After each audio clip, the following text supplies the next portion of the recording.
खबर में खुश आमदेद। मेरे साथ आरमिद भट्टी साहब, ताहिर मलिक साहब और मैं हूं सईद काजी। और हमारे साथ आज खास मेहमान भी होंगे। हम अंदर की कहानी आपको बताएंगे। हमारे लाहौर के ब्यूरो चीफ शहजाद अहमद भट्ट साहब हमारे साथ होंगे।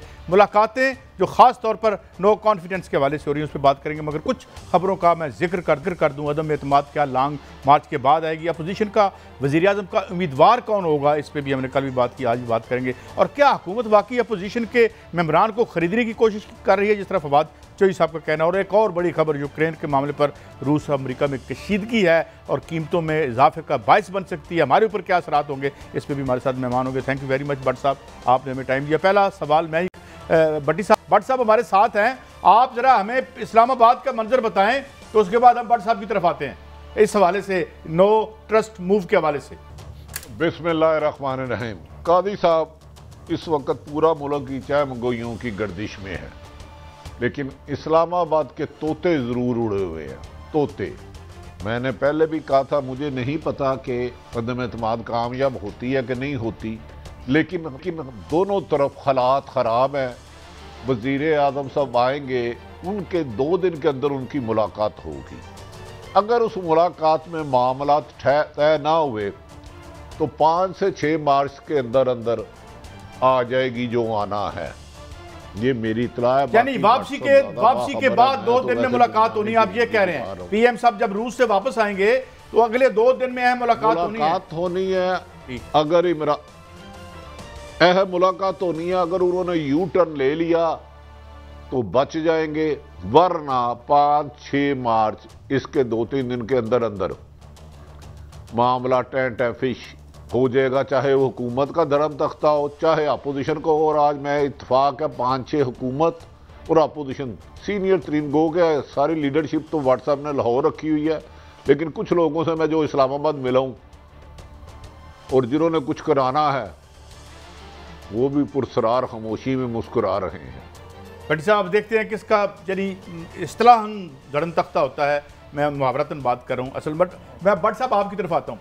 ये आपने इस्लामाबाद का मंजर तो सुन लिया, यहाँ पे जो मुलाकातें हो रही हैं उनकी अंदर की कहानी क्या है, और जो अंदर से बाहर कहानियाँ आ रही हैं वो असल हैं या हमें भटकाने के लिए हैं? भट्ट साहब देखिए काजी साहब, मुल्क में इस वक्त सियासी शतरंज की जो बिसात है वो बिछ तो चुकी है, लेकिन आनियाँ और जानियाँ जो हैं इस वक्त बहुत ज़्यादा हैं।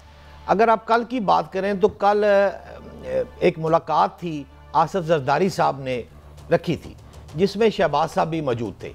उस मुलाकात में जब हमारे बिलावल भुट्टो साहब तशरीफ़ लाए तो वो थोड़े से एग्रेसिव थे।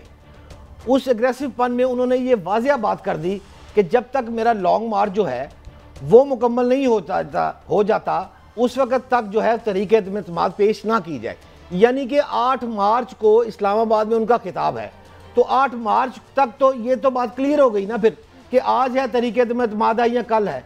8 मार्च तक तो बिलावल भुट्टो की जो हमारी अंदरूनी ज़राए हैं उसके मुताबिक। आप पहले यहाँ रुके भट्ट साहब, आप कह रहे हैं कि अगले 4 हफ्ते तक वो महफूज हैं as far as no trust is concern, जब तक वो मार्च खत्म नहीं होता, ये कह रहे हैं जी? 8 मार्च की मैं तारीख दे रहा हूँ जो बिलावल जरदारी भुट्टो ने शहबाज शरीफ को मुखातब करके कही कि इस्लामाबाद में मेरा जो खिताब है लॉन्ग मार्च का जो इख्तिताम है, उस इख्तिताम तक जो है वो इसको एतमाद को रोका जाए। इस पर ज़रा माहौल में उसके कल के जो इजलास था उसमें थोड़ी सी तलखी आ गई थी। उस तलखी को कवर करने के लिए शहबाज साहब ने 2-3 दफ़ा फजलुर रहमान का जिक्र किया। तो जब उन्होंने ये बात की फजलुर रहमान के साथ मुलाकात आपकी हो जाएगी, यानी आज के दिन, ये कल की बात मैं कर रहा हूँ, आज उन्होंने अपनी रिहाइशगाह पर जो मुलाकात की उसमें आसिफ जरदारी साहब तशरीफ़ लाए और फजलुर रहमान साहब भी तशरीफ़ लाए। तो कल वाली मुलाकात में जब ये फिक्रा उन्होंने कहा तो आसिफ जरदारी साहब ने फौरी तौर पर उनको कहा कि आप अपनी बात करें, फजलुर रहमान को छोड़े, फजलुर रहमान से मुलाकात हो जाएगी, आप फिक्र ना करें, आप ही हमारे वज़ीर-ए-आज़म के अगले उम्मीदवार होंगे। जिस पर एक बहुत बड़ा सा कहका आया और उस वक्त महफिल जो थी उसमें ये मजाक शुरू हो गया। मैं आपको ये ज़रूर बताना चाहता हूँ कि आप आज की जो मुलाकात है शहबाज साहब की रिहाइशगाह पर हुई है, इस मुलाकात में भी कोई चीज़ अभी तक हतमी तय नहीं हुई है। अच्छा भट्टी साहब, आप कुछ पूछना चाह रहे हैं? कुछ सवाल दिल में उठा हो भट्ट साहब की ये जो अंदर की खबरें इस हवाले से? देखें, भट्ट साहब की राय है ये फैसला कहीं और होना है। मैंने अर्ज किया है इन केस, मेरी भी राय है कि पंजाब में नंबर ज़्यादा है, लेकिन जुर्रत कोई नहीं कर रहा। इमरान खान साहब वापस आएंगे, अपने किए हुए फैसले पर थोड़े से वो अब बैकफुट हुए हैं। कल रात की मीटिंग में फैसला कहीं और होना है। इनकी आनियाँ जानियाँ, ये आपको गुफ्तगू मैं भी करता हुआ नज़र आऊँगा। हो सकता है स्पीकर के ख़िलाफ़ आ जाए क्योंकि वो खुफिया रायशुमारी है, वज़ीर आज़म के ख़िलाफ़ आ जाए, हो सकता है वज़ीर आला पंजाब के ख़िलाफ़ आ जाए। ये सारी गुफ्तगुएँ ठीक हो रही हैं। एतमाद अदम एतमाद जिन्होंने लाना है उन्हें डर है कि एंड पे उनके साथ भी कोई जिक-जैक ना हो जाए, और जिनके बारे में आना है उन्हें भी डर है जिक-जैक ना हो जाए। तो मेरा ख्याल है अगर आज की मुलाकात के बाद भी, अब इससे बड़ी मुलाकातें क्या होगी, ऊपर से फरिश्ते तो नहीं आएंगे। नवाज शरीफ साहब मोहतरम, शहबाज शरीफ साहब सॉरी, मौलाना फजलुर रहमान साहब, आसफ जरदारी साहब, बिलावल साहब, ये तो सारे बड़े से बड़े लीडर आ गए हैं। अब अगर आज भी ऐलान नहीं करते तो फिर समझे इनसे देग पक नहीं रही, या पीछे से इतनी आग नहीं जल रही जिससे देग पक सके। इन्होंने मसाला आजकल गैस वैसे भी कभी कभी आती है, खतरा है कि कच्ची देग अगर उतर गई। अच्छा भट्टी साहब मुझे इजाजत दीजिएगा। देखिए ना, अगर बिलावल साहब की ये बात मान ले, नहीं सिर्फ आखिरी बात बिलावल मान ली जाए तो उन्होंने का लॉन्ग मार्च है, तो फिर पीडीएम ने भी 23 मार्च का इजाजत दी। और आखिरी बात बता दूं, जी, अगर लॉन्ग मार्च की स्टेज आती भी है तो पीडीएम 23 मार्च को नहीं करेगी। वो भी उन्होंने यकीन दहानी करा दी है, किसी को एक आधे दिन आगे पीछे हो जाएगा, वो साइयों ने कर दिया। वो नहीं करेंगे, जाहिर है एक बहुत बड़ी तकरीब होती है, तो ये आपने वो आगे पीछे एक आध दिन कर लेंगे। मलिक साहब आपके पास भी खबर है और आप भट्ट साहब से भी सवाल पूछ सकते हैं अगर आपके जहन में हो। खबर तो मेरे पास जो खबर ये है कि अपोजिशन ये जो इब्हाम पैदा कर रही है ना कि हम तरीक़ कभी बदल जाते हैं, कभी बंदे हैं नहीं। फैक्ट ये है कि आपको सिर्फ 8 MNA चाहिए, और जो खबरें मेरे पास हैं उसमें 10 के करीब तो MNA काफ लीग ने वादा किया कि हम आपको प्रोवाइड कर सकते हैं।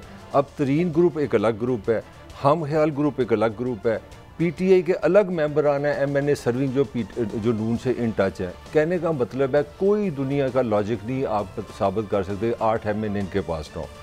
मेरी इतला जो है खबर ये है कि इनका होमवर्क मुकम्मल है, और ये इनकी स्ट्रेटजी का हिस्सा है कि हमने कन्फ्यूजन क्रिएट रखना है। कन्फ्यूजन किस पे क्रिएट करना है कि पहले पंजाब जाना है कि कभी सैडल जाना है। जिस तरह भट्ट साहब ने खबर दे दी ना, वो बड़ी भोले वाली खबर है जी। बिलावल ने एकदम कह दिया मैंने 6 को तकरीर करनी है। This is all designed.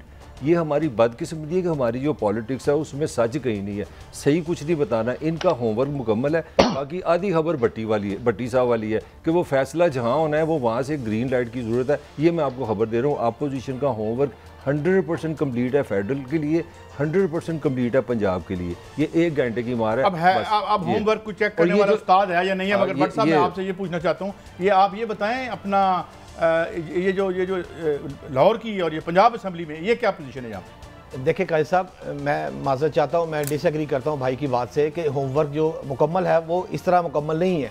आज भी जो मुलाकात हुई शहबाज साहब के घर में, तो उसमें पहली बात जो हमारे ज़राए ने बताई है कि उसमें पूछी गई, शहबाज साहब ने ये बात कही कि अगर चौधरी परवेज़ लाई साहब साथ ना देंगे तो फिर क्या सूरत हाल होगी। इस पर मौलाना फजलुर रहमान इस वक्त जब आपका प्रोग्राम चल रहा है तो वो चौधरी परवेज़ लाई के घर है। रात को चौधरी परवेज़ लाई साहब इशाइये पर आएंगे जरदारी साहब के रिहाइशगाह पर। तो अभी तक तो यही कन्फर्म नहीं है कि पंजाब और वफाक दोनों में क्या इकट्ठी मूव होगी या नहीं होगी। लिहाजा इसका तयन जो है ये नहीं है। असल में बात जो है वो ये है कि इसमें क्रेडिट लेने की बात है कि बिलावल का लॉन्ग मार्च या PDM का लॉन्ग मार्च, इन दोनों को देखना होगा। PDM तो ये चाहती है ना कि बिलावल के लॉन्ग मार्च के बाद हमारा PDM शुरू हो तो फिर काम होगा। अगर बिलावल के लॉन्ग मार्च में कुछ तरीक़त में एतमाद आती है तो PDM तो फारग हो गई। लिहाजा ये दोनों चीज़ों मॉनिटर, ये क्रेडिट लेने की भी बात आ रही है। अभी तक इन पार्टियों में आप समझ रहे कि एक इबहाम सा चल रहा है, किसी एक प्लेटफॉर्म पर ये मुतहद नहीं हुई है। नहीं मलिक साहब ये कह रहे हैं कि ये बाम जानबूझ के पैदा किया। मैं थोड़ा सा आपको मैं अपना नुक्ता नज़र दे दूं। हम इसलिए नहीं बैठे कि हम बहस करें, मेरे भी सोर्सेज हैं, भी जर्नलिस्ट हैं, मैं भी बात करें। देखें, नून की जो पॉलिसी ये है कि नून पे दबाव ये था पहले जरदारी की तरफ से कि आप पंजाब में पहले ये काम करें। नून का ख्याल है कि हमें 8-9 बंदों की जो ज़रूरत है, अगर वो 3 ग्रुप से हमारे पूरे हो जाते हैं तो हम अगर इस्लामाबाद में कामयाब होते हैं तो पंजाब हमारी जेब में है। अगर पंजाब में उनको काफ लीग को भी साथ लेके चलना पड़े, तहरीन को भी साथ लेके चलना पड़े, हम ख्याल को भी साथ लेकर चलना है, तो उनको 50-60 MNAs की एग्रीमेंट करना पड़ता है, हम आपको टिकटें देंगे, तो अपनी पार्टी तबाह कर लेंगे। नून की स्ट्रेटजी ये है कि सारा हमला इस्लामाबाद कर दिया जाए 8-9-10 बंदे लेके, ताकि हम पे कम से कम दबाव हो। और ये मैं आपको खबर दे रहा हूँ कि नून का सबसे ज़्यादा प्रेशर ये है कि आप इस्लामाबाद से शुरू करें, पंजाब बाद में करें। तो भट्टी साहब, आपने जो मुझे कहा है कि अगर यू टर्न होता है तो फिर ये होमवर्क धरे का धरा रह जाएगा, अगर जो बड़े उस्तादों ने होमवर्क को कोई लिफ्ट न कराई तो? काजी साहब, आप तीनों चारों ही मेरे से साहिब इल्म है। डू यू थिंक मौलाना फजलुर रहमान साहब के डेरा इस्माइल खां के चल के लाहौर परवेज लाई आके उनके कहने पे अपने फ्यूचर का फैसला करेंगे? MQM कराची से चल के शहबाज शरीफ और परवेज लाई से मिलके अपने मुस्तकबिल का फैसला करेंगे? ये अकल आपके मानने में आती है? मेरे तो नहीं आती। मेरे तो इतना इल्म नहीं हूँ, मैं इतना साहिब इल्म नहीं हूँ। अगर परवेज लाई, मौलाना साहब ने परवेज लाई की बात माननी है तो मुझे बताया फिर परवेज लाई की सियासत क्या गई? ओ भाई, पीछे शतरंज इस वक्त बादशाह को तोप के सामना है और प्यादे का भी सामना है। फैसला बादशाह ने करना है कि मैंने किसको किस तरह निकलना है। ये मुलाकातें जो हो रही हैं बड़ी से बड़ी, इनकी मुलाकातों का असरात तब निकलेंगे, अब तक मुझ समेत, शहजाद भट्ट साहब समेत, कोई आदमी भी एक नाम नहीं बता सका कि कौन कौन से 20 बंदे इनके साथ है। ईवर के खुद शाहिद हकान बासी नहीं बता सके, ईवर के खुद शहबाज शरीफ नहीं बता सके, ईवर के खुद नवाज शरीफ नहीं बता सके, आसिफ जरदारी नहीं बता सके। गो के राब्ते हैं, इस बात में दो राय कोई नहीं है। लेकिन मलक साहब की ये बात 100% इत्तेफाक है कि इन्होंने अपनी सेकंड टीयर, इवन के ख्वाजा आसफ एंड कंपनी को भी नहीं पता कौन कौन बंदे हैं। इस वक्त कोई किसी पे एतबार नहीं कर रहा, क्योंकि इन्हें पता है अगर आप कामयाब हो गई तो फिर तो दमादम मस्त कलंदरा नाकाम हो गई। आपको खबर दे दूं, इसी महीने एक हुकूमती इत्तेहादी के खिलाफ FIA ने नोटिस तैयार किया, 1-2 और बंदों के खिलाफ FIA ने नोटिस तैयार किया, अचानक रोक लिया गया। तो ये बड़ी गेमें और चल रही हैं। लेकिन भट्टी साहब, मुझे एक बात और बताएं, चाल है काजी साहब, थोड़ा सा मैं नए एंगल से आता हूं। अगर आप देखें तो जो बयानिया है उसका आगाज हो चुका है दोबारा से। ये जो पिछले दिनों में स्विस आई हैं, स्विस जिसे कहते हैं, स्विस क्रेडिट स्विस की जो लीक्स आई हैं, तो क्या फिर ये जो हमारे मुक्तदर तबकात हैं वो इसको वेलकम करेंगे कि हमारी इस्लाह करने की जो कोशिश हुई थी एस्टैब्लिशमेंट की, कि अंदर आके करें, पावर में आके हमारी इस्लाह करें, और काम शुरू हो चुका है अगर सोशल मीडिया देखें तो? आप इसको कैसे देखते हैं? ये क्या चाल है? नहीं, सोशल मीडिया तो एक गंद है, पुराने ज़माने का जो एक गटर होता था जिसमें जो चाहे लिख दिया। खुसूसन जो लोग ये लाया ना पीका, या क्या लाया है एक नया कानून, मैं तो उसका नाम भी नहीं लेना चाहता। तो कोर्ट ने उसके मैं एक आपके प्रोग्राम में का मैं अर्थ सुन ले, मैं चैलेंज करता हूं हाई कोर्ट के जज का या सुप्रीम कोर्ट के जज का जुडिशल कमीशन बनाया जाए। सबसे ज्यादा गलीज सोशल मीडिया पे गाली, बेहुदा गुफ्तगू, नाजेबा अल्फाज इस्तेमाल करती है, मैं वो पार्टी साबित करूंगा। वो यार ये क्या कर रहे हैं, वो अंधे हो चुके हैं, ना समझ है। आप एक कमीशन बना दें, मैं साबित करूंगा कि ये लीड कर रहा है सोशल मीडिया, ये 2 बड़ी सियासी जमातें हैं, और जो गलीज गालियां, गाली गलोच, हाँ, इस पे तो हमारी क्या इस्लाह करनी है? गंजी ने धोना की तो निचोड़ना की। ठीक है, शहजाद भट्ट साहब से खबर ले, ब्रेक से पहले मेरा आखिरी सवाल है। अमेरिका में, लंदन में नवाज शरीफ साहब क्या कह रहे हैं? अच्छा भट्ट साहब, ये क्या अंदर तय पाया है? और मरियम साहब, आपको पता है, ख़ास तौर पर कहती थी कि प्राइम मिनिस्टर शहबाज शरीफ साहब, पहले बातें थी कि वो उस पर खुल के बात ही करती थी, तो अंदर फैमिली में तय है क्या है? अंदर उनकी साइड की स्टोरी क्या है? देखिए काजी साहब, बातें 2 हैं। एक तो फजलुर रहमान, शहबाज शरीफ और जरदारी साहब ने जो पत्ते हैं वो अपने सीने से लगा के रखे हुए हैं। जिस तरह भट्टी साहब फरमा रहे हैं किसी को कोई इल्म नहीं, यहाँ तक तो बात ये बिल्कुल 100% दुरुस्त है। दूसरी बात नवाज शरीफ की है जो लंदन में मुकीम है। उनके हवाले से ये ज़रूर बताता चलूँ कि सरदार याद सादक चंद रोज़ कबल लंदन में गए थे, वो वहाँ से एक तहरीरी डॉक्यूमेंट्स उन्होंने भिजवाया है नवाज शरीफ ने अपने भाई शहबाज शरीफ को, जिसके मुताबिक इस सारी गेम की कमांड जो है वो आसिफ जरदारी करेंगे। तहरीके एतमाद को हेड जो कर रहे हैं इस वक्त वो बाहुकम नवाज शरीफ आसिफ जरदारी कर रहे हैं। शहबाज शरीफ साहब उनको सिर्फ मुआवनत कर रहे हैं, इसी तरह मरियम नवाज उनको मावनत कर रही है और हमजा शहबाज भी उनको मावनत कर रहे हैं। लेकिन असल कमांड जो है वो आसफ जरदारी साहब कर रहे हैं। इसके लिए नवाज शरीफ साहब ने शहबाज शरीफ साहब को यह हदायत दी है। बहुत मुद्दत से चला आ रहा था कि शहबाज शरीफ की वजारत उज़्मा वाली बात, लेकिन इस दफ़ा खुद नवाज शरीफ पीछे हटे हैं और उन्होंने शहबाज शरीफ को यह टास्क दिया है कि अगर तुम प्राइम मिनिस्टर ऑफ पाकिस्तान बन सकते हो तो मुझे कोई इतराज़ नहीं, मरियम नवाज और हमजा तुम्हें सपोर्ट करेंगे। हमारा जरदारी साहब एक रिलायबल आदमी हैं, इन पे उनके हाथ में आप अपनी अच्छा, लेकिन मुझे ये बताएं कि अब इसका मतलब ये, जी भट्टी साहब आप बात करना चाह रहे हैं जल्दी से, भट्टी साहब।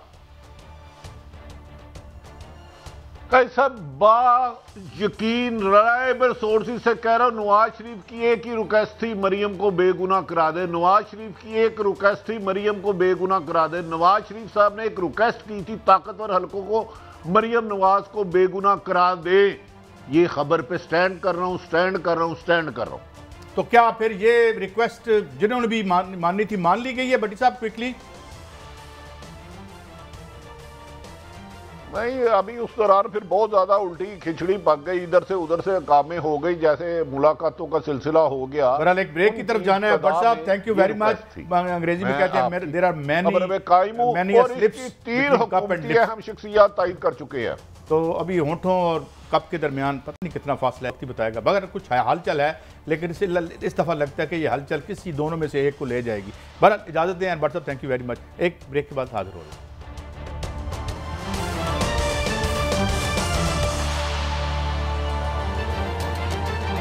Welcome back.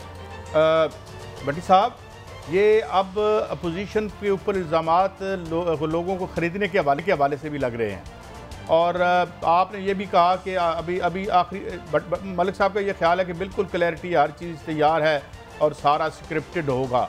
तो आप भी इस बात से इत्तफाक करते हैं कि जो स्क्रिप्ट तैयार की है अपोजिशन ने वो हो बहू और एग्जैक्ट वही उस पर अमल दरामद हो जाएगा? नहीं, मैंने अर्ज किया कि अपोजिशन का होमवर्क मुकम्मल है। मोहतरम फवाद चौधरी साहब हमारे दोस्त और परवेज़ खटक साहब ने जो कहा मेरे बंदे खरीदे जाने हैं, इसका मतलब है मूवमेंट में तो संजीदगी है, इसमें तो दो राय कोई नहीं। लेकिन जो मलिक साहब कह रहे हैं नहायत अदब एहतराम से, इसका फैसला नवाज शरीफ साहब, शहबाज, इमरान खान साहब आएंगे, एक मुलाकात के बाद होगा। और ये आज भी मेरी ज़ाती ये ख्याल है, हो सकता है कर दें, आज भी वो कोई तारीख नहीं देंगे। मुलाकातें बड़ी से बड़ी तमाम लीडरशिप कर चुकी है, मगर बड़ी से बड़ी मुलाकात किसकी होगी जरा हमें भी बताएं ना। लेकिन खदशा यही है, ये मुलाकात थोड़ी पता मेरे भाईजान, मैं तो आपको पता है इस्लामाबाद में मुझे रास्तों का ही नहीं पता, मैं तो पूछ के चलता हूँ। तो ये होमवर्क तो मुकम्मल है, वरना फवाद चौधरी साहब या परवेज़ खटक ये क्यों कहें कि हमारे बंदे खरीदे जा रहे हैं। पंजाब में मेरी इतला के मुताबिक 15 से 20 नंबर ज्यादा ले चुकी है, अपोजिशन ले चुकी है। पीपल्स पार्टी के खदशात कुछ और हैं, आपस में बहुत ज़्यादा खदशात हैं। इमरान खान की हुकूमत को गिराना इतना इशू नहीं जितना आगे सिस्टम को चलाना इशू है। मेरी जो इतला है मैं वही गुजारिश कर रहा हूँ। अचानक इमरान खान साहब चले गए, यूक्रेन में जंग हो रही है, आर्मी चीफ साहब के बारे में कहा जा रहा था, खबरें आ रही थी कि उन्होंने अमेरिका जाना है, वो नहीं गए। ये सारी चीज़ें एक दूसरे से इंटरलिंक कर रही हैं। अदम एतमाद, इमरान खान यकीनन आज से 6 महीने पहले जो थे बहुत ज़्यादा वीक हो चुके हैं, इसमें दो राय कोई नहीं। एतजाज अहसन साहब ने जो कहा है ना कि सियासत में प्रेडिक्शन करना ही समझो तौबा कर लो। इमरान खान की हुकूमत हाँ कश्ती डगमगा रही है, इमरान खान ही बचा सकते हैं। और उनके तमाम वज़रा, किचन कैबिनेट ने उन्हें कहा हाँ साहब खुदा का वास्ता है अपने रिविजिट करें। ये मैं आपको यकीन से कह रहा हूं, करीबी तरीन वज़रा जिनकी इमरान खान साहब वदन देते हैं, उन्होंने कहा है कि सर आपका ये रवैया अपोजिशन को कामयाब करा देगा। अब वो आके उसको रिविजिट करते हैं या उसी बात पे स्टैंड करते हैं, फिर तो दबड़दूस डॉक्टर शाहिद मसूद साहब के मुताबिक हो जाएगा। अच्छा चलें, एहसन इकबाल साहब का एक शॉर्ट सुनवाते हैं, फिर उसके बाद आगे। इमरान न्याजी तन्हा है। इमरान न्याजी के वजीर टीवी टॉक शो पे भड़के लगाते हैं और जो ही टॉक शो खत्म करके निकलते हैं ये हमें फोन करते हैं कि यार हमारी बातों पे ना जाना, हमारे लिए कोई जगह बनाओ, हम मजबूर हैं। इमरान न्याजी हमें बहुत दबाव डालता है कि जाके गाली गलौज करके आओ, लेकिन हम बड़े मजबूर हैं, हमारे लिए भी कोई जगह बनाओ। ये तो बड़ा इंसल्टिंग इल्ज़ाम नहीं है उन पर? नहीं काई साहब, अगर आप थोड़ा सा अगर एक महीने का रिव्यू करें तो आपको कुछ नज़र आएगा। मसलन शुरू करते हैं इमरान खान की कौम से ख़िताब में कि अगर मैं अपोजिशन में होगा बड़ा ख़तरनाक होगा, साइन ऑफ वीकनेस है। शेख रशीद साहब ने कहा अगर ये अपोजिशन जो करने जा रही है इंतशार होगा। 15-20 दिन पहले एक पूरी एरोगेंसी, और जाओ जाओ अदम इत्मीनान ले आओ, जाओ जल्दी से ले आओ, तुम्हें लेने के देने पड़ जाएंगे, तुम्हें पता नहीं तुम्हारे साथ क्या होगा।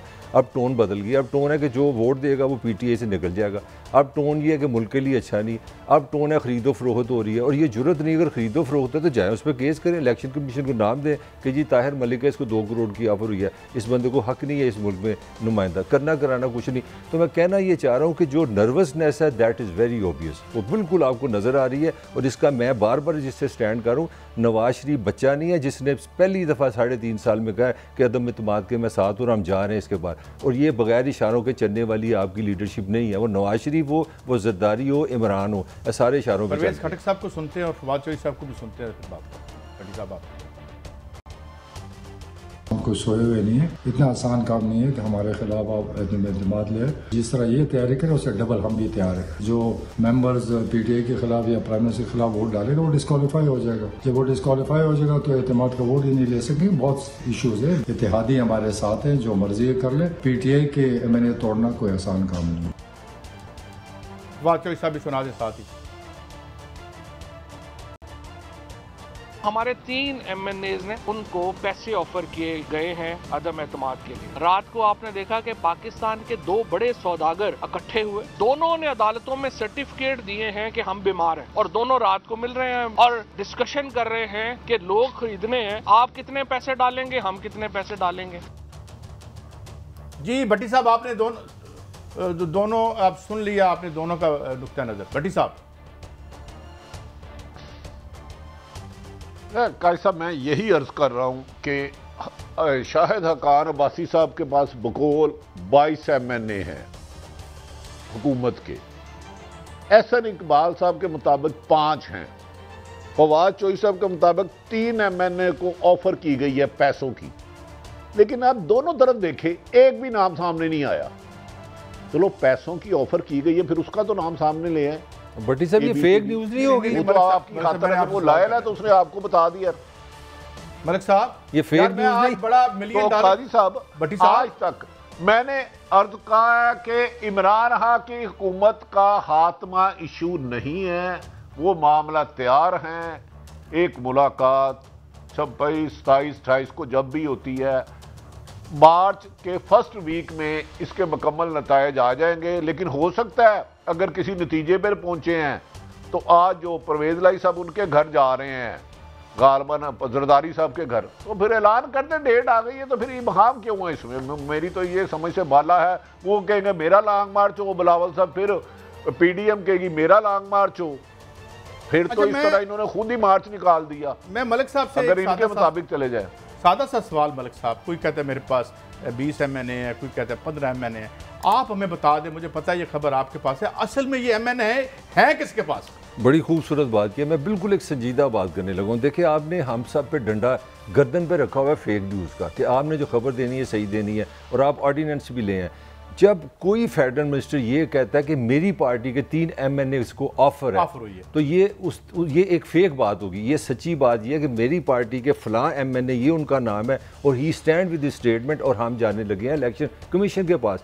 ये पाकिस्तान जो आपने इस्लाम के नाम पे बनाया, ये पाकिस्तान जिसमें आपने रियासत मदीना बनानी है, आप MNAs का नाम ना लें और MNA केस ना करें। एक प्रेसिडेंट तो देखे ना, इन्होंने KPK में बंदे निकाले थे। बड़ी अच्छी बात है, और ये मेरे ख्याल में पाकिस्तान में पहली और आखिरी दफा हुआ। मैं आई अप्रिशिएट दैट। मैं जो गुजारिश आपसे कर रहा हूँ, क्योंकि हमने 2 प्रोग्राम किए फेक न्यूज़ बीच में रह गया। भट्टी साहब, ये MNA जिनके पास हैं उन्हीं के पास हैं, बाकी जानिया ही हैं।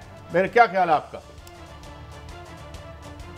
बस असल बात आपने ये की है ना, पीपल्स पार्टी के पास है। मैंने आप मुझे बताएं, आसफ अली जरदारी आके पंजाब में क्या बंदे कर सकते हैं? मेरी इतला है पीटीआई के लोगों से, पीटीआई के जो एमपीएमएन मुंतहिब हैं, उनसे शहबाज शरीफ साहब, हमदा शहबाज साहब मिल चुके हैं, उनके टिकट फाइनल कर चुके हैं, लेकिन वो भी आखिरी फैसले का ऐलान कर रहे हैं। आसफ अली जरदारी आके पंजाब में उनके 6 एमपी है, वो ऑलरेडी उनके साथ है। वो इस पोजीशन में नहीं कि पंजाब में जोड़ तोड़ कर सके। हाँ, बलूचिस्तान में वो कर सकते हैं, यकीनन ये बात सही है। उधर आपको पता है अक्सर इतलात आती हैं, खबरों के मुताबिक पैसे हैं, केपी में कर सकते हैं। पंजाब में या पीटीआई है या उसके अल्टरनेट नून लीग है। तो मेरे ख्याल में जब तक इशारा नहीं होगा, आज भी मुलाकात करेंगे मुलाकात, लेकिन ये राज सीने में दफन है इमरान खान के कि वो किस बात पे यू टर्न लेगा। बाकी नवाज शरीफ, शहबाज, आसफ अली जरदारी, बिलावल और इनके पास, मौलाना के पास। बाकी सर मैं एक सवाल करना चाह रहा हूँ आपसे, अपनी अपनी इंफॉर्मेशन होती है। अच्छा भट्टी साहब, मैं आपसे पूछना चाह रहा हूँ, अब वो इमरान खान को कौन सा यू टर्न लेना चाहिए? कोई सजेशन, कौन सी ऐसी चीज़ है जिससे वो करें तो आगे चीज़ें ग्रीन हो जाएंगी, साफ हो जाएंगी, इजी हो जाएंगी? देखिए, मेरी आज 2-3 लोगों से मुलाकात हुई है जिनका विजन बहुत ज़्यादा है, जो दूर तक देखते हैं। अगर खान साहब ने उनकी बात मान ली तो मेरी अपनी असेसमेंट है कि अपोजिशन के लिए अदम एतमाद कामयाब करना पुलसरात अबूर करने के मुतरादिफ होगा। और ये मशवरा खान साहब को कल रात दिया गया और बड़ा संजीदगी से दिया गया है कि बस करें, इससे टर्न ले लें। वो जो नाम आ रहा है नवंबर में, कोई तीसरा नाम भी और डिस्कस भी हुआ है, बस इससे ज़्यादा आगे मुझे नहीं पता, अंधेरा ही अंधेरा नजर आ। तीसरा नाम पंजाब की सतह पे डिस्कस हुआ है, इतना बता दें, या वफाक की सतह पे? नहीं भाईजान। अच्छा चलें, ये ना बताएं, ये बताएं हम जो है ना, वही ये नहीं बता सकता, ये नहीं बता सकता। इधर कानून खामोश है। चले, कानून खामोश है। ये बताएं कि आज एक कौमी अखबार में गलबन 92 में इल्ज़ामात लगने शुरू हो गए हैं। 80 अरब के ठेके जो हैं वो मुबैना तौर पर बुज़दार साहब ने अपने, ये आप नाज़रीन इसको अपनी टीवी स्क्रीन पर देख भी सकते हैं। तो इस कहानी के मंजर आम पर आने के पीछे कोई कहानी है भट्टी साहब?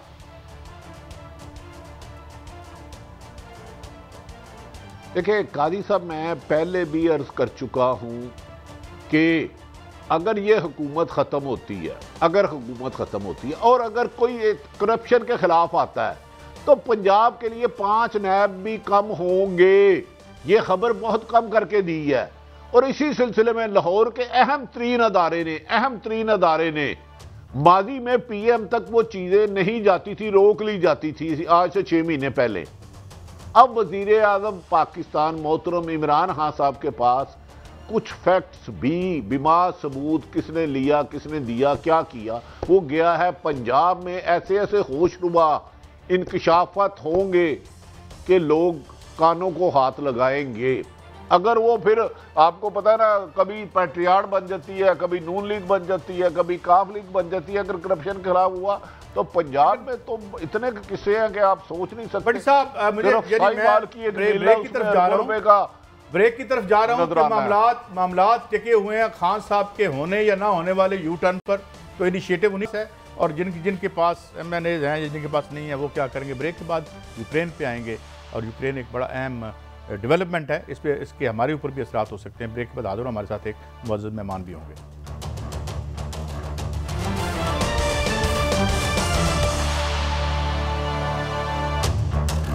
वेलकम बैक नाज़रीन, हमारे साथ डॉक्टर मुईद पीरज़ादा, जो कि गहरी निगाह रखते हैं कौमी और आलमी अमूर पर भी, और ये एक्सेस उनकी है इन मामलात पर, उनकी एक्सपर्टीज़ भी है। Thank you very much for your time. Doctor साहब, मैं सीधा सवाल पे आता हूँ।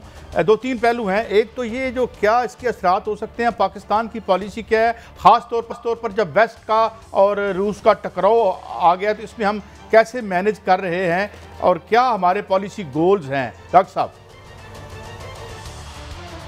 देखिए, हमारा जो मगरब का रूस का टकराव है उसका हमसे को बहुत ज़्यादा बराह रास्त ताल्लुक नहीं होगा, लग भी नहीं रहा। उसकी वजह यह कि जिस कॉन्फ्लिक्ट की तरफ इशारा किया रहा है, ये 2014 से सुलग रहा था। 2014, 15, 16, 17, 18, 19, 20, 21 यहाँ पे जंग कभी रुकी ही नहीं है। इस वक्त वहाँ कोई बहुत बड़ी जंग होने नहीं जा रही। ख़तरा यही था कि पुतिन फॉर्मली तौर पर इन इलाकों को अपने अंदर एनेक्स ना कर लें, उस खींचातानी में उसने एनेक्स कर लिया है। वहाँ एक लार्जर पॉलिटिक्स है, हो सकता है कुछ अरसे के बाद वहाँ रेफरेंडम हो जाए। तो मगरब का नज़ला जो है वो हमारे पर नहीं गिरेगा, ये तासुर जो है वो सही नहीं है। हमें जिस चीज़ का बहुत ज़्यादा खतरा है और जिसका हमें नुकसान हो सकता है वो ये है कि बैनुल-अक़वामी मंडियों में तेल की जो कीमत है, पाम ऑयल, उसकी क्रूड ऑयल की, उसमें जो बहुत तेज़ी से इजाफा हुआ है कि वो $100 ब्रेड पे पहुंच गई है, ब्रेंट की प्राइस, और अगले चंद दिनों में कहा जा रहा है कि $110 तक पहुंच सकती है। इसका हमें बड़ा शदीद नुकसान हो सकता है। इस जंग का और अमेरिका और रूस के दरमियान की टेंशन का हमें इतना फ़र्क नहीं पड़ेगा। मगर डॉक्टर साहब, ये जो पीएम साहब का दौरा है, ख़ास तौर पर इस बैकड्रॉप में भी देखें कि जो उनके खिलाफ यहाँ पे इधर चल रहा है, तो वो उस दौरे के क्या मकासद हैं? देखिए, दौरे के मकासद बड़े खालिसन स्ट्रेटेजिक नेचर के हैं। इस दौरे का पाकिस्तान की डोमेस्टिक पॉलिटिक्स से या खुद इमरान खान से इतना ताल्लुक नहीं है। इसका ताल्लुक पाकिस्तान के खारजा ताल्लुकात से, पाकिस्तान के स्ट्रेटेजिक इंटरेस्ट से, पाकिस्तान की इस्टेब्लिशमेंट की पोजीशन से और दुनिया के बदलते हुए हालात से। पाकिस्तान तकरीबन 15 बरस से कोशिश कर रहा है कि वो रूस के करीब हो सके। रूस भी कोशिश कर रहा है कि दोनों ममालिक के दरमियान ट्रस्ट में इजाफा हो। इसमें प्रेसिडेंट मुशर्रफ के ज़माने से मुलाकातें होती रहीं। फिर जरदारी साहब ने बड़ी कोशिश की कि प्रेसिडेंट पुतिन जो हैं वो पाकिस्तान आ जाए, लेकिन कोई बहुत बड़ा उसका मोमेंट नहीं बन सका। इस वक्त एक पाक स्ट्रीम गैस पाइपलाइन है जिसके हवाले से प्रेसिडेंट पुतिन ने वर्बली प्रॉमिस किया हुआ है इमरान खान को कि वो पाकिस्तान का विजिट कर सकते हैं। अगर इसकी डील थ्रू हो जाए तो वो साल के इख्तिताम में पाकिस्तान का विजिट जो है वो कर सकते हैं। जो खुद प्राइम मिनिस्टर का बायलैटरल विजिट इस वक्त हम देख रहे हैं, ये पहले जून 2020 में होना था, लेकिन पेंडेमिक के जो नए SOP आए अक्रॉस यूरोप, उसकी वजह से मुमकिन नहीं हो सका। फिर SCO में दोनों की एक बायलैटरल मीटिंग रखी गई थी पीटर्सबर्ग में, लेकिन वहाँ पर भी वो मीटिंग नहीं हो सकी 2020 और 21 के शुरू में। तो अब इस वक्त कोई तकरीबन 1.5 माह पहले जनवरी के दूसरे हफ्ते में ये डेट जो है ये डिसाइड हो गई थी। इस विजिट में चीनियों का बड़ा रोल है, जो हमें पता चला है। यहाँ पे रशियन जो एनालिस्ट यहाँ पे आए हुए थे और जो RT के लोग थे, उनसे मैंने जब मीटिंग्स की, डिनर्स विनर्स हुए, तो पता चला कि रशियंस जो हैं वो मसलसल मॉस्को को ये कहते हैं कि आप पाकिस्तान को एंगेज करें, पाकिस्तान इंपॉर्टेंट है स्ट्रेटेजिक इक्वेशन के अंदर। तो इसमें एक रशियन और चाइनीज़ एंगल जो है वो इसमें आ जाता है। फिर इसमें इस वक्त रूस की भी आप कह सकते हैं कि इसमें किसी हद तक उनकी ज़रूरत थी कि वो देख रहे थे कि उनकी टेंशन है, उनकी यूरोप से आइसोलेशन है, तो अगर एक बायलैटरल विजिट हो जाता है तो उनको एक स्पेस मिलती है। और इसमें ख़तरा ये ज़रूर है, जो हमारे यहाँ महसूस किया गया है, जो मैंने मतलब मीटिंग्स अटेंड की, उसमें ये था कि भाई अगर इसमें उनका मीडिया हो सकता है इसको प्ले करे, कोई ऐसे सवाल पूछे जाएँ, तो हमारी साइड बड़ी तैयार है कि हमने यही पोजीशन लेनी है कि हम चाहते हैं कि यूक्रेन में जो भी मसला चला आ रहा है तारीखी तौर पे उसका एक पीसफुल हल हो, और यही एग्जैक्ट पोजीशन जो है वो UN सिक्योरिटी काउंसिल में हिंदुस्तान के मंदूब ने ली है। डॉक्टर साहब, मैं ज़रा एक चीज़ समझना चाह रहा हूँ। पाकिस्तान के जो बज़ाहिर इस वक्त इंटरेस्ट नज़र आ रहा है, स्टूडेंट पाकिस्तान के रिमिटेंस और पाकिस्तान की जो ट्रेड है वो वेस्ट के साथ है। मैं वेस्ट यूरोप और अमेरिका की बात कर रहा हूँ। तो आप समझते हैं कि हमारी जो स्टेट है, जो स्टेट क्राफ्ट, वो अमेरिका और यूरोप से जो रिलेशन है उसको भी कायम रखेगी? पहला ये सवाल। दूसरा सवाल ये कि हम रूस की तरफ जा रहे हैं, हम क्या इसके लिए किसके लिए जा रहे हैं? आप क्या देख रहे हैं, कहाँ पे दोनों के लिए विन विन बनती है, रूस और पाकिस्तान के लिए?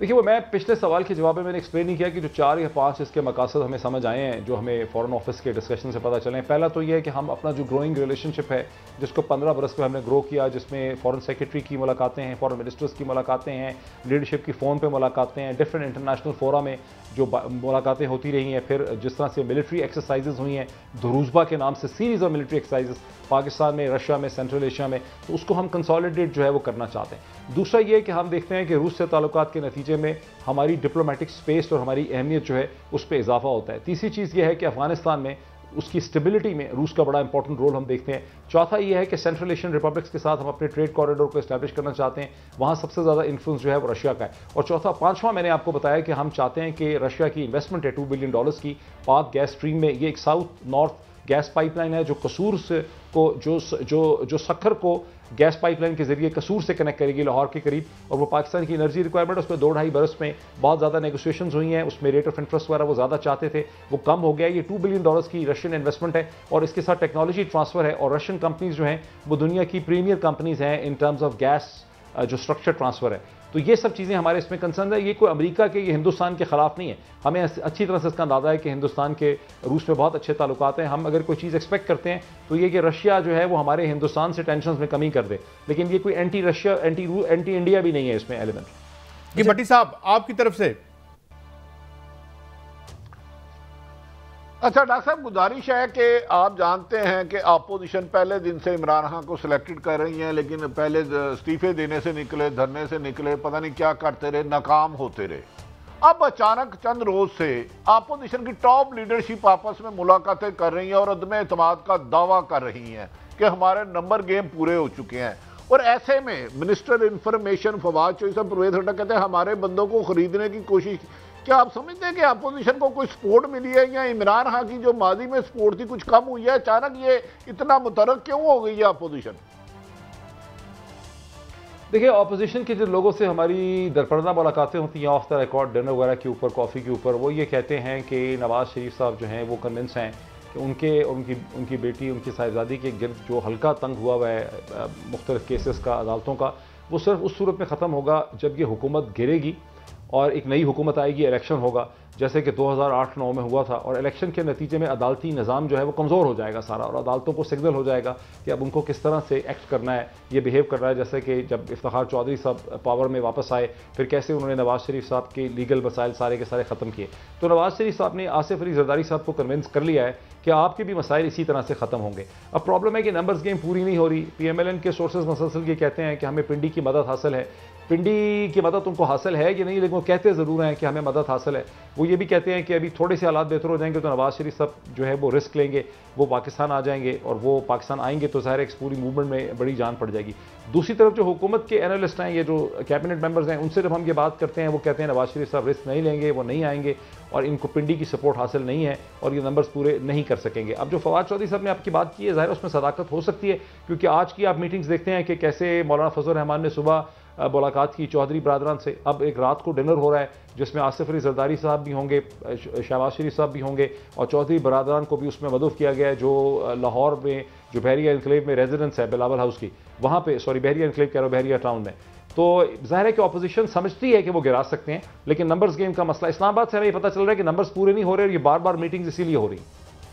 तो आप ये समझते हैं कि ये एक्सरसाइज इन फ्यूचर मैं जरा अपना सवाल आसान कर लेता हूँ जी भट्टी आप जैसे साहिब इल्म से कुछ सीखने के लिए, जैसे चेयरमैन सेनेट के खिलाफ अदम एतमाद आया था और उस इमरान खान को वो सपोर्ट हासिल थी, क्या आज भी अगर PM के खिलाफ अदम एतमाद आता है तो इमरान खान को वही सपोर्ट मिलेगी जो चेयरमैन के खिलाफ अदम एतमाद आने पे थी? देखिए भट्टी साहब, हो सकता है कि उनको मिल जाए, ये डिपेंड करता है कि अगर इमरान खान साहब से किसी को कोई कंसेशन चाहिए, कोई उनसे कुछ हासिल करना चाहता है, और जब वो देखें कि मामला बिल्कुल ही बिगड़ गए हैं और एक बिल्कुल सूरत हाल डेवलप हो गई है, तो हो सकता है कि इमरान खान प्राइम मिनिस्टर इमरान खान वो कंसेशन दे दें जिसको वो वाजे नहीं कर रहे। क्योंकि ये भी एक है कि कुछ क्वार्टर्स ऐसे हैं जिन्हें प्राइम मिनिस्टर इमरान खान से कुछ तवक्कुआत हैं, वो तवक्कुआत पूरी नहीं हो रही, बिकॉज बड़ी एम्बिग्यूटी है कि प्राइम मिनिस्टर इमरान खान ने क्या करना है। तो हो सकता है अगर प्राइम मिनिस्टर इमरान खान वो बात मान लें तो उसके बाद ये दोबारा चीज़ फिजल आउट कर जाए, कमज़ोर पड़ जाए। तो आप कह रहे हैं कि इनिशिएटिव अभी खान साहब के पास ही है, दिस वे और दैट वे? जी बिल्कुल, देखिए ना, मतलब प्राइम मिनिस्टर के पास अपने कार्ड्स हैं और दूसरी साइड अपने कार्ड प्ले कर रही है, तो ये हो सकता है कि अच्छा ये भी है कि जो दूसरी साइड के लोग हैं, जैसे PMLN के लोग हैं, वो ये खतरा महसूस करते हैं, जिसकी तरफ मैंने इशारा किया है कि ये ना हो कि हमें बीच दरिया, मंझधार के दरिया में छोड़ दिया जाए एक दफ़ा फिर। अच्छा, तो ये है जी मलिक साहब। अच्छा, मैं एक आपसे कमेंट चाह रहा हूँ। मुझे लगा कि 3 साल के एक अरसे में जो पहले नवाज शरीफ और जरदारी पे प्रेशर था एहतसाब का, करप्शन का, मुझे ऐसे लगा कि इस हुकूमत की परफॉर्मेंस से उन पर वो प्रेशर ख़त्म हो गया है, मॉरली वो रिवाइव कर गया है। किस तरह आप देखते हैं इस ऑब्जर्वेशन को? देखिए, अच्छा सवाल है। ये सही है कि हुकूमत के मसाइल और दुश्वारियाँ बड़े ज़्यादा रहे हैं इकनॉमिक परफॉर्मेंस के हवाले से। उनको एक बड़ा सीरियस चैलेंज है, वो चैलेंज अभी ख़त्म होने का नाम नहीं लेता। जैसे कि शुरू में हमने कहा कि अगर ब्रेंट ऑयल की प्राइसेस जो है, ब्रेंट रेट जो है क्रूड ऑयल का, वो $100 क्रॉस कर जाता है, $110 पे पहुँचता है, तो हुकूमत जो थोड़ा बहुत खींच तांच के पूरा कर रही थी, वो फिर उसके लिए बहुत मुश्किल हो जाएगा। लेकिन दूसरी तरफ ये है कि सिर्फ हुकूमत की परफॉर्मेंस का इशू नहीं है। आप ये देखें कि नैब अपने केसेस को परस्यू ही नहीं कर सका। ये एक खासा बड़ा मौमा है। जो नैब के इंडिपेंडेंट कंसल्टेंट्स हैं वो कहते हैं कि नैब में कोई कैपेसिटी ही नहीं थी केसेस को परस्यू करने की। वो वाइट कॉलर क्राइम के केसेस चूँकि बहुत इंटेलिजेंट लोग करते हैं, रिच लोग होते हैं, ज़हीन लोग होते हैं, ताकतवर लोग होते हैं, तो नैब के अंदर कोई ऐसी कैपेबिलिटी नहीं है कि वो उनको परस्यू कर सके। बिकॉज नैब में पुलिस के अफसर खींच तांच के लाए गए, उनको प्रमोट किया गया, तो वो सर फाड़ना, कत्ल करना, रेप शेप करना, इस किस्म के केसेस तो बना सकते हैं, लेकिन वाइट कॉलर की क्राइम बनाने की उनकी कैपेबिलिटी नहीं थी। दूसरा फिर यह कि शायद कोई बड़ी ताकतें ऐसी भी थी जो चाहती ही नहीं थी कि ये केसेस किसी मंतकी अंजाम में पहुंचे। उन्होंने केसेस होने दिए, बनने दिए, लेकिन वो नहीं चाहते थे कि ये केसेस आगे प्रोग्रेस कर गए। और इस वजह से हुकूमत के हाथ में तो नैब थी ही नहीं, तो हुकूमत नैब करके शोर ज़रूर मचाती रही, लेकिन इन दी एंड हुकूमत को नैब ने गंदा किया। डॉक्टर साहब बहुत शुक्रिया। मैं इसलिए, मुझे पता है आपको इशारे हो रहे हैं और आपका 8 बजे शो है, इसके बावजूद आपने इतने टाइम में हमें टाइम दिया। Thank you much for your very valuable contribution. जी मलिक साहब, उन्हें जरा जाना था अपने शो में। मेरा ख्याल है इस पे दोनों में, आप दोनों से मैं एक सवाल करना चाह रहा हूँ कि पाकिस्तान की अवाम का क्या कसूर है, किस इब्हाम में हम फंसे हुए हैं, हमारा मसला बना क्या है। हमारी सारी पॉलिटिकल क़यादत मुझे लगती है हुकूमत और अपोजिशन, ना कहीं अवाम नज़र आ रही है, ना कोई क्लैरिटी नज़र आ रही है। इस मुल्क में इलेक्शन होने जा रहे हैं, नई हुकूमत बनने जा रही है, अदम इत्मीनान हो रहा है। 24 करोड़ का क्या कसूर है, जरा आप दोनों इस पर राय देना। भट्टी साहब ने जो बात की है ना, वो बड़ी वाइट। अब मेरी राय जरा थोड़ी और भी है, लेकिन भट्टी साहब से भी ले, आप भी मैं नहीं, भट्टी साहब ने जो कहा है ना कि जो अल्टरनेटिव है वो मुतबादिल क्या है। मिसाल के तौर पर जो बड़े सवाल है कि ठीक है जी, फिर $100 पे डॉलर आ जाएगा, 100 पे पेट्रोल आ जाएगा, या जो एक रन वे इन्फ्लेशन है जो कि पूरी ग्लोब पे फैली हुई है और हमारे यहाँ ज़्यादा फैली हुई है, क्या वो ख़त्म हो जाएगी? एक बात। मगर मुझे एक बात भट्टी साहब समझ नहीं आती, वो बात ये है कि अभी भी वो बयानियाँ जो है वो चाहे वो पेशावर की कालों के हवाले से हो या जो अभी जनरल अख्तर अब्दुर्रहमान साहब की जो खबर आई है मुबैना अकाउंट्स की, वो अटैक तो हो रहे हैं। तो फिर क्या ये हुकूमत में आने के बाद ये मामला किधर जाएगा भट्टी साहब? देखिए, हुकूमत में अगर हुकूमत अदम एतमाद कामयाब होती है, जिसके आसार कम है, बांदर किला शुरू होगा। आप नहीं खेले शायद, मलक साहब लाहौर समझाए ना ये क्या होता है, ये जरा समझाए बांदर किला क्या होता है। शुरू होगा ये जुतियां किस तरह पहनी है बांदर किला, कहा था बड़ा हादसा हो सकता है, तो वो बड़ा खौफनाक हो सकता है। मैं आपको बताऊं, डॉक्टर साहब भी बड़ी खूबसूरत बात कर गए हैं कि इमरान खान सब करेंगे। वो जो नवंबर है ना, उसमें जो 2-3 बज़ाहिर गुफ्तगू हो रही है, उसके अलावा तीसरी चीज़ भी डिस्कशन शुरू हो गई है। तो मैं तो उस पर डिपेंड कर रहा हूँ कि वो फैसला क्या होता है। अपोजिशन उस वक्त स्टेप उठाएगी जब उन्हें 100% गारंटी होगी कि जनाब आ जाओ। नहीं तो फिर वो कहानी तो यही सुना रहे हैं कि उन्हें 100% गारंटी है और तमाम ताकतवर जो अच्छा भट्टी साहब जल्दी से इस्लामाबाद में आप कादी सही साहब मुझे बताए, अपोजिशन क्या आवाम के लिए निकल रही है? चले मुझे बता दें, ये जिस घर में मीटिंगें हो रही है, कल आपको पता है जरदारी हाउस में खाना क्या क्या था? वो तफसील बताएं ना, जरा भूख लग रही है हमें भी। खानदानों को महीने का राशन था। खुदा के लिए हुकूमत या अपोजिशन, इन दोनों का आवाम से लिंक नहीं है मेरे भाई नहीं है। ये महंगाई की वजह से नहीं है, वो एनआरओ दूसरी तरफ वो हुकूमत में चमड़े रहना चाह रहे हैं, इतनी हकीकत है, बाकी कहानी। अच्छा भट्टी साहब, मेरे पास वक्त कम है, एक सवाल इस्लामाबाद में पीका के हवाले से क्या राय है? सुना है कैबिनेट के कुछ लोग भी कह रहे हैं कि ये नहीं होना चाहिए, क्या खबरें और क्या बातें हुई आपकी इस्लामाबाद में? पीका उड़ेगा उड़ेगा उड़ेगा, क्योंकि जो ला रहे हैं ये सबसे ज्यादा उनके गले पड़ेगा। मैंने तो कहा सुप्रीम कोर्ट के किसी जज को बना दे तो पता चल जाएगा कौन सी सियासी जमात सबसे ज्यादा गलाजत वाली गुफ्तगू करा रही है सोशल मीडिया पे। बाकी नेशनल मीडिया भट्टी साहब थैंक यू होते हैं, बात को मुझे बेवकूफ है। I have to leave it there. नाज़रीन, में क्विकली प्रोग्राम खत्म करना पड़ा, कल फिर हाजिर होंगे हफ्ते के आखिरी प्रोग्राम में। इजाज़त दीजिए, अल्लाह हाफिज़।